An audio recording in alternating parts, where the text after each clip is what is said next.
Nunca vi tantos episódios de violência desenfreada no futebol em espaço de tempo tão curto.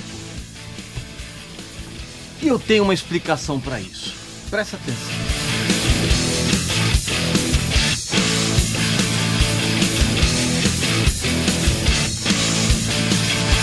Meu amigo e minha amiga, uma das ruas mais famosas em termos comerciais da América Latina é a Rua 25 de Março, aqui em São Paulo. Uma rua onde você consegue encontrar praticamente tudo de qualquer coisa que você imagine. E quando eu falo praticamente, é porque você consegue encontrar quase tudo. Porque a cachaça única, você não consegue encontrar lá na 25 de Março.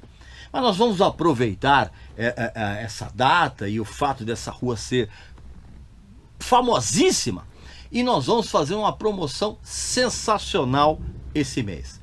Até o dia 25 de março você pode adquirir essa cachaça maravilhosa, a cachaça única.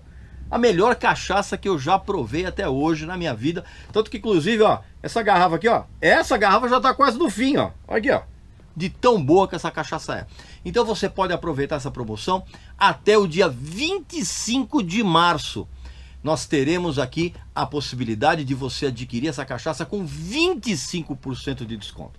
Basta que você clique aqui no link abaixo, preencha o cupom de desconto com Regis Tadeu Indica, tudo junto na hora de finalizar a compra, e aí você vai ter então 25% de desconto nessa cachaça que é um verdadeiro néctar dos deuses. Mas lembre-se, essa promoção vai só até o dia 25 de março agora. Então, não perca essa oportunidade, tá ok?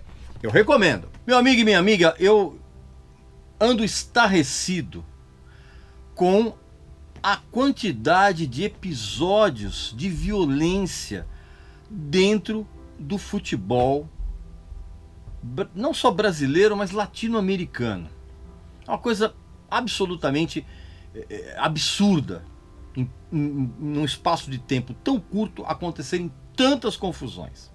Antes de eu começar esse assunto, você evidentemente vai fazer a sua inscrição aqui no canal, vai visitar a nossa loja que tem uns produtos muito legais, inclusive camisetas especiais para dar recado para torcida briguenta.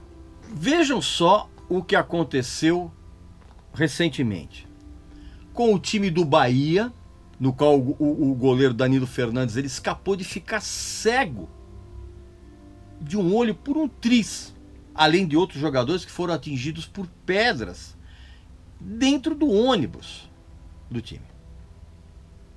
Veja o que aconteceu com o time do Náutico, que foi igualmente apedrejado. A mesma coisa aconteceu com o time do Grêmio, né, recentemente. Inclusive um dos jogadores, o Matias Vilaçante, ele teve traumatismo craniano e concussão cerebral. Aí teve a invasão de campo por parte de vândalos da torcida do Paraná Clube, no jogo em que o time foi rebaixado no Campeonato Paranaense.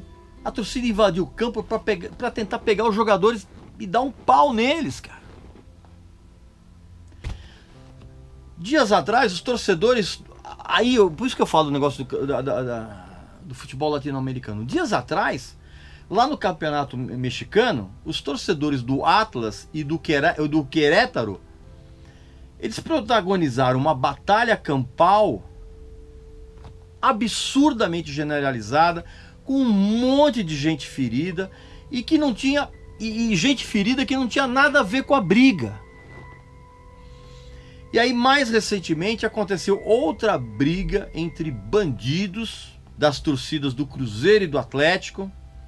Inclusive, 2 deles foram baleados, um deles morreu. Eu lembro que teve um episódio, cara, que teve um torcedor do Botafogo que foi assassinado com um espeto de churrasco. É inacreditável isso. E aí teve aquela morte daquele torcedor do Palmeiras, naquela briga de rua quando... e outros, só tinha jogadores, só tinha torcedores do Palmeiras ali, cara. O cara morreu baleado, né? Quando o time acabou perdendo lá o Mundial. Recentemente, cara, um juiz de futebol, o Igor Bevenuto, ele foi ameaçado de morte antes e depois daquele jogo do Cruzeiro e Atlético que teve a briga que morreu o torcedor. Antes e depois. Ele foi ameaçado porque ele marcou um pênalti contra o Cruzeiro e nas redes sociais, não só nas redes sociais, mas o pessoal passava de carro na porta da casa dele gritando que ia matar ele e a família. Que isso? Não por coincidência, tudo isso vem acontecendo no futebol latino-americano e especialmente no futebol brasileiro. Esses espetáculos de violência dantesca e inaceitável, agora eles não envolvem mais brigas entre torcidas, muitas delas lotadas de marginais, que inclusive amedrontam totalmente quem é torcedor comum. Sabe? E o torcedor comum que ainda tem coragem de levar o filho, de levar a família pro estádio, cara. Mas agora, toda essa violência, ela faz parte de um cardápio tenebroso de criminalidade que envolve ataques diretos aos jogadores do seu próprio time. É a torcida querendo matar os jogadores do seu próprio time.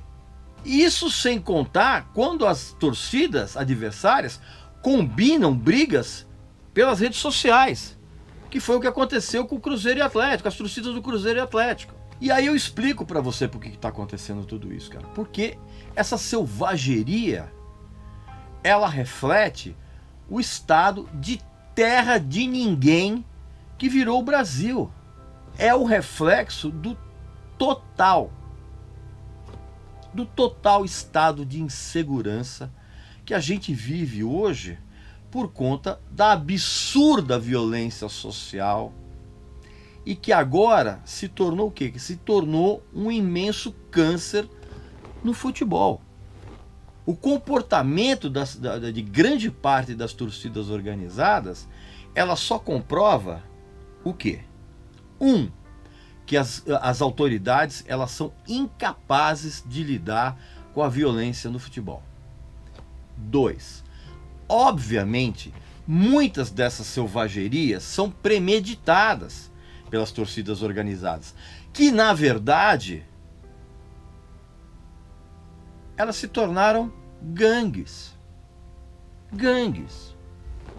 Inclusive, dentro do universo das torcidas de um determinado time, você tem facções que brigam entre si. Cara, se isso não for gangue, eu não sei mais que nome dá para isso. Agora, esse discursinho de proibir esses vândalos disfarçados de grupos uniformizados de frequentar estádio, isso é uma piada. Isso é uma piada. Porque não existe controle algum da identidade de quem é quem que entra no estádio de futebol. E aí, quando essas merdas acontecem, né? Que eu comentei aqui, é sempre o velho papo, né? Os clubes divulgam notas, né, em que prometem fornecer todas as informações aos órgãos de segurança, com o objetivo de afastar dos estádios esses marginais, lamentando, condenando e desaprovando essa violência, né? As ligas e federações prometem abrir investigações e punir rigorosamente os responsáveis. Sabe o que acontece? Não acontece nada. Não acontece nada. Obviamente, os dirigentes dos clubes se revoltam, né? Quando as câmeras e os microfones estão abertos, né? Aquela coisa toda.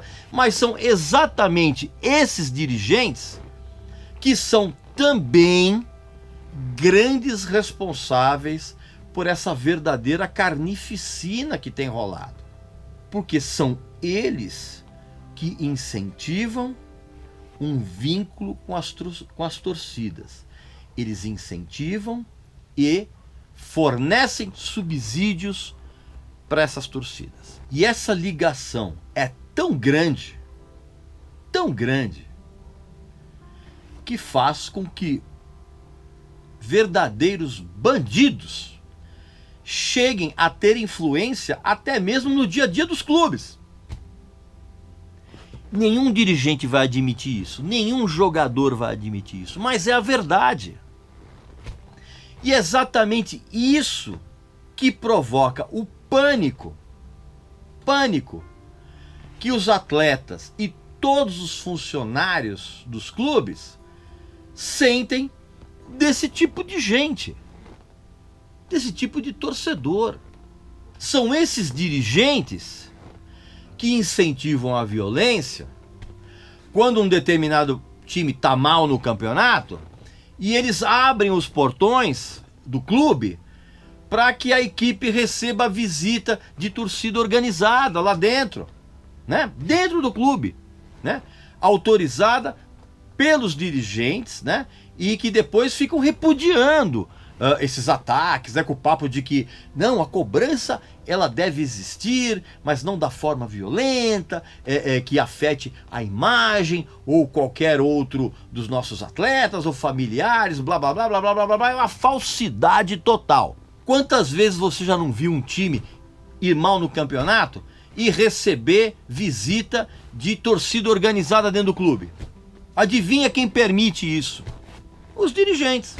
E aí as diretorias dos clubes responsabilizam a polícia militar, que por sua vez culpa os dirigentes por permitir tal cumplicidade com esses bandidos. E vamos parar de hipocrisia. Torcidas e clubes repassam ingressos para cambistas que formam uma outra máfia e que envolve também os dirigentes e os integrantes das organizadas.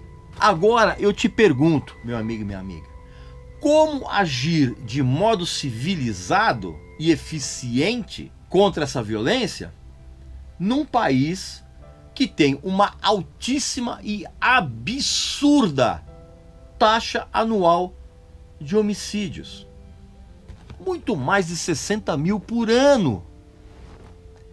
E num país que tem a terceira maior população carcerária do planeta.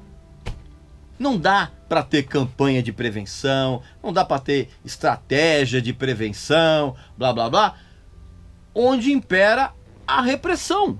Ainda mais com a quantidade populacional de gente desonesta e sem educação que a gente tem aqui no Brasil. Que são a desonestidade e a falta de educação é um negócio que já está no DNA do brasileiro. É um absurdo, mas é a verdade. E eu não estou falando isso da boca para fora. A prevenção, por exemplo, ela vem funcionando, sabe onde, cara? Na Colômbia, na Alemanha. Países que sempre tiveram confusões. E aí não acontece mais isso por lá. Hoje, na hora dessa matança que a gente vê, é impossível você separar os bandidos dos torcedores comuns. E o clima entre as torcidas organizadas e a polícia militar vai continuar eternamente péssimo. Quando as duas partes se encontram, a possibilidade de ocorrer uma barbárie é altíssima. Quando torcida organizada e polícia, é confusão na certa. Tudo isso só vai parar quando realmente os clubes venham a ser punidos.